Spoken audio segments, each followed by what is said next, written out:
The same match can cost you nothing, or it can cost you a stake in the game itself. Everyone watching tonight is somewhere on the ladder between those two. Same 90 minutes, same ball. 8 completely different things. The seat is roughly the same. What it costs to sit in it is not. One result counted the same for a sponsor and for a man who never bought a ticket. Hold both in your head at once, the man who paid nothing for the match and the man who paid to be the tournament itself. The ticket looks like the price. It stops being the price almost immediately. Start at the bottom. It's 3 in the morning in a country the tournament will never visit. A fan is awake anyway, alone, the match glowing on a borrowed screen. Where he lives, it's free to air. Where it isn't, it's a stream he shouldn't have. No flight, no bed, no turnstile. Just the time difference and the will to stay up. He pays in sleep, not in money. Tomorrow he works on no sleep and counts it worth it.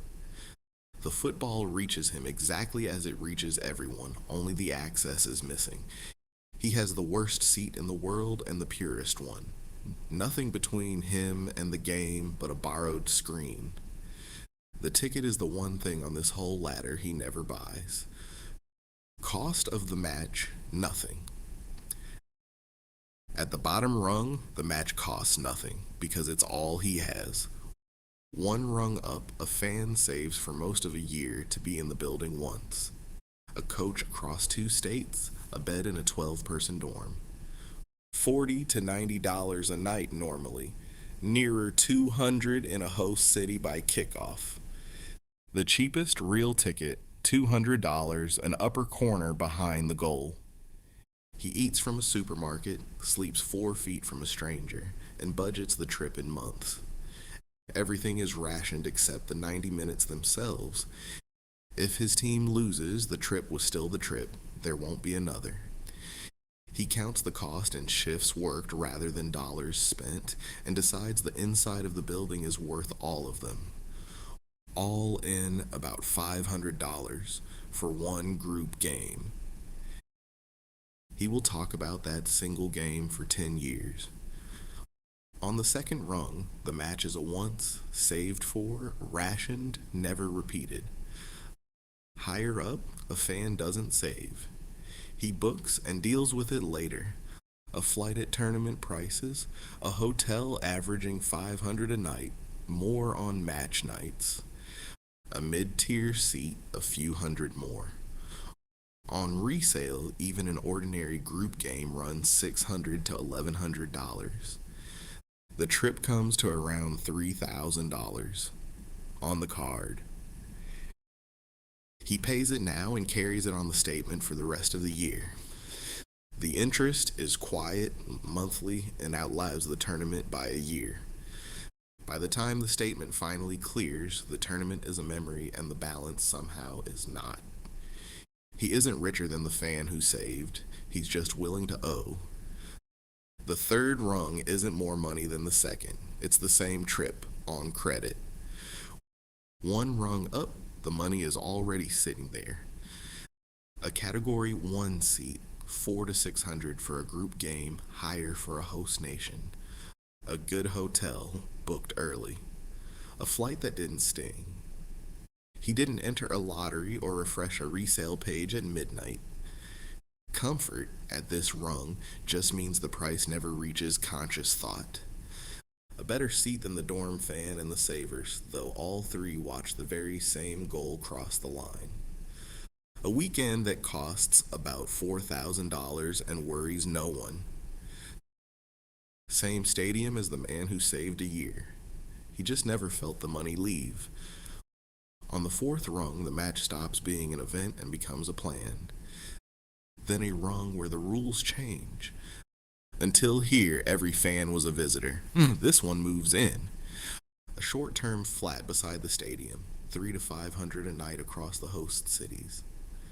A 1-bedroom 5 minutes from the final, listed at $16,000 for 3 nights. He buys groceries near the ground. He learns the walk to the gate. Neighbors start to nod. The stadium lights become part of the evening, not the destination. He stops asking what a ticket costs and starts asking what a month beside the stadium costs instead.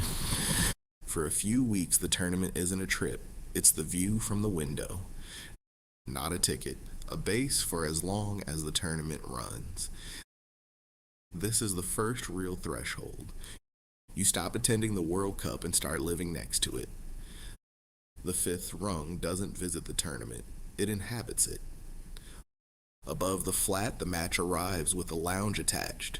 Official hospitality starts at $2,500 for a single match, $5,300 for a couch on the edge of the pitch, $8,000 for a run of games at one venue, $73,000 at the very top, $41,000 buys sideline seats to every match in one city with champagne on arrival. And not once, a habit. Match after match, same lounge, same fast lane in. Economists call this positional consumption. Past a point, the price isn't for the seat, it's for the distance from everyone in the cheaper ones. What he is buying is separation, a room where the match is served to him rather than survived with everyone else. Same final whistle as the man in the 12-bed dorm, heard from behind a glass wall. The sixth rung pays not to watch the match, but to watch it apart. Then the second threshold. Up to here, every fan bought a way in. This one is flown in. A private hop between host cities, $7,000 to $10,000.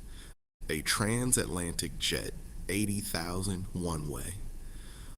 A fee just to land, up to $11,000 at an airport crowded with other jets. A box already waiting, $24,000 for a lounge, $41,000 for a seat at every match in one city.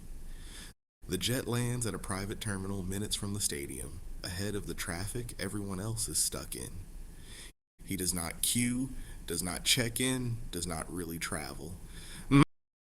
By now, the journey has been engineered out of the day entirely. The price of the seat is now a rounding error beside the price of the arrival. The rule changed again. Below this rung, you travel to the match. Here, the match is just where you happen to land. On the seventh rung, you don't go to the World Cup, you arrive at it. At the top, a fan doesn't buy a ticket at all. He buys the tournament's attention.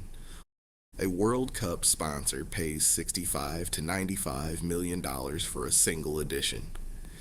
The top tier partners pay $70 to $100 million a year, well past $500 million across a cycle.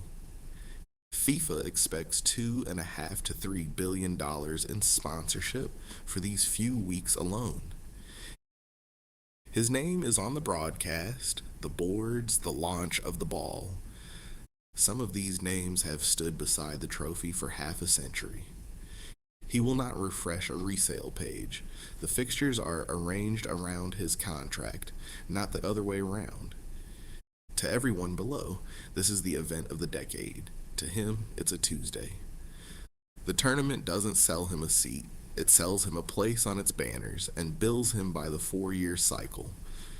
His return is measured in brand recall, not in goals. The score line is, to him, somebody else's product. The match doesn't cost him a seat. It costs him a line in a marketing budget. On the top rung, you don't attend the World Cup. The World Cup attends you. Tonight, count how many people you know are watching this same match on a free stream. Now go back to the bottom rung. 3 in the morning, one screen, one fan. No ticket. He is the only one on the ladder watching the football and nothing else. The cheapest seat had the clearest view of why anyone came.